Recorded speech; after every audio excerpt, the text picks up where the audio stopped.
day one of what is expected to be a months-long process here with this trial. And as you mentioned, security is going to be tight. We want to thank the folks at the U.S. Coast Guard cutter, the Flying Fish, for allowing us on short notice to show the security in Boston Harbor. Take a look behind me. You see these two small 25-foot Coast Guard boats. They are armed. There are armed guards manning machine guns on the front of both of those vessels. And then off to the distance there is the Boston Harbor Police.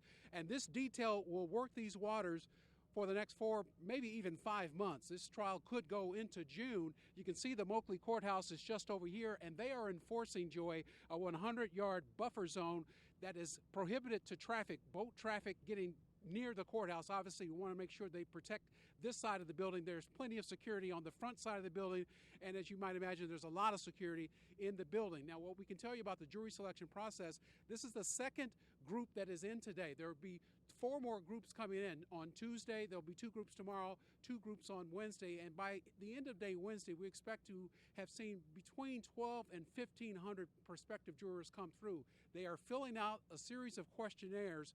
The one they're getting once they get to the courthouse details some questions about their feelings on the case itself, how much they know about the case, and we believe also their positions on the death penalty. Now, the Tsarnaev defense team, as of late last week, tried to get a change of venue with this case. They were turned down with that motion. It was the second time that's happened.